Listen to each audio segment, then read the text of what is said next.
আমাদের জীবনে ফায়ার ফাইটার্সের গুরুত্ব কতটা? ফায়ার ফাইটার্স, হ্যাঁ, ঠিক আমাদের জীবনে ইন্ডিয়ান আর্মি বলুন বা ইন্ডিয়ান পুলিশ ফোর্স বলুন, তাদের গুরুত্ব যতটা অপরিসীম, ঠিক আমাদের জীবনে ফায়ার ফাইটার্সের গুরুত্বও কিন্তু ঠিক ততটাই। যার জন্য ফায়ার ফাইটার্সদেরও অনেকটা পুলিশের মতন ইকুইভ্যালেন্ট মানে পোশাক দেওয়া হয় এবং ইকুইভ্যালেন্ট তাদেরকে অনেক রকমের পাওয়ার দেওয়া হয়।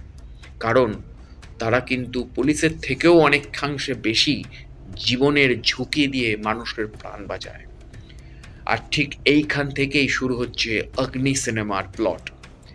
অগ্নি সিনেমা রিতেশ সেধওয়ানি এবং ফারহান আখতারের অন্যতম ব্রেন চাইল্ড, এবং যেখানে অভিনয় করছে প্রতীক গান্ধী আর দিব্যেন্দুর মতন দুই বদনাম চরিত্রে অভিনয় করা অভিনেতা, যারা নিজেদের ওই চরিত্র মানে আগের করে আসা চরিত্রের ইমেজ ভেঙে বারবার বেরোতে চাইছে।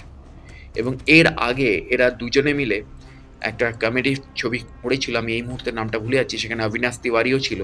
তো সেখানে দাঁড়িয়ে প্রতীক গান্ধী এবং দিব্যেন্দু এখানে দুটো ভাইটাল চরিত্রে রয়েছে, যেখানে দিব্যেন্দু স্বয়ং এখানে মানে পুলিশের চরিত্র রয়েছে এবং প্রতীক গান্ধী এখানে নিজে ফায়ার ফাইটারের চরিত্র রয়েছে। কিন্তু গল্পের মধ্যে আমি ভেবেছিলাম যে গল্পটা হয়তো কোনো ট্রু মানে স্টোরি ইন্সপায়ার্ড হবে, কেননা ভারতবর্ষের বুকে এমন অনেক ভয়ঙ্কর ভয়ঙ্কর অগ্নিকাণ্ড ঘটেছে যেগুলোতে অনেক প্রাণহানি, অনেক ক্ষয়ক্ষতি হয়েছে।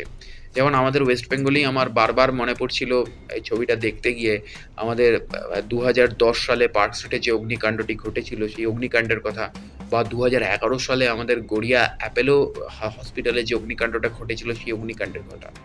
তো এক্স্যাক্টলি, এবং আমাদের তো বড়বাজার টড়বাজারে হামেশাই আগুন লাগে। কিন্তু এই যে বড়বাজার বা অন্যান্য আনুষঙ্গিক অঞ্চলগুলোতে যে আগুন লাগে, এর মধ্যে কোথাও কোথাও একটা কনস্পিরেসি তত্ত্ব তৈরি হয়ে যায় যে হঠাৎ করে আগুনটা কেন শনিবার রাতেই লাগানো হয় বা অমুক দিনকে রাতেই লাগানো হয়।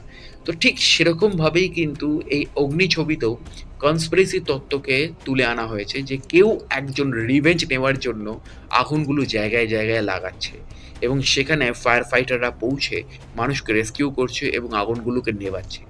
কিন্তু কে এই কনস্পিরেসিটা করছে, কে রিভেঞ্জ নিচ্ছে, এটা জানতে গেলে আপনাকে সিনেমা দেখতে হবে। কারণ স্পয়লার দেওয়ার জায়গা রিভিউ সেগমেন্ট হয় না, সেই কারণে আমি এখানে স্পয়লার দেবো না। এখানে শুধু বারবার একটা কথাই বলবো, ছবিটাকে প্রচণ্ড গ্রাসরুট লেভেলে প্রচণ্ড রিয়েলিস্টিক করতে চেয়েছে, যার জন্য ছবিটার মধ্যে কোনো ফিল্ম্যাটিক লাইসেন্স বা সিনেম্যাটিক লিবার্টি নেওয়া হয়নি। যেটা বারবার বলা হচ্ছে যে যে অনেকেই এটা সাজেস্ট করছিল যে কেন এই সিনগুলোতে সিনেম্যাটিক লিবার্টি নেওয়া হলো না, যেমন ফায়ার ফাইটিংয়ের সিকোয়েন্সগুলোতে একটা গ্র্যান্ডার, একটা মানে ফ্লাই বা কোনোভাবে মানুষকে বাঁচানো, সেটা হয়তো দর্শক খুব সুন্দরভাবে অ্যাকসেপ্ট করতো, কিন্তু তা নয়। অ্যাকচুয়ালি আমাদের ফায়ার ফাইটাররা তো আর হিরো নয় বাস্তবে। বাস্তবিক দৃষ্টিভঙ্গিটাকে ফারহান আখতার, রিতেশ সিধওয়ানি বরাবর গুরুত্ব দিয়েছে। আমরা দিল চাহতা হ্যায় বা লক্ষ্য যে সময় দেখতে পেয়েছি, সেই সময় কিন্তু বলিউডে ওই ঘরানার ছবি হতো না। আজ থেকে ২০ বছর আগে, লক্ষ্যে যে অভিনয় আমরা দেখতে পেয়েছিলাম আর্মির, তার আগে একটা সিনেমা বেরিয়েছিল এলওসি কার্গিল। সেই এলওসি কার্গিলের সাথে যদি আমরা লক্ষ্যের একটা চুলচেরা বিশ্লেষণ করি, তাহলে আমরা কিন্তু অনেক কিছু দেখতে পারবো।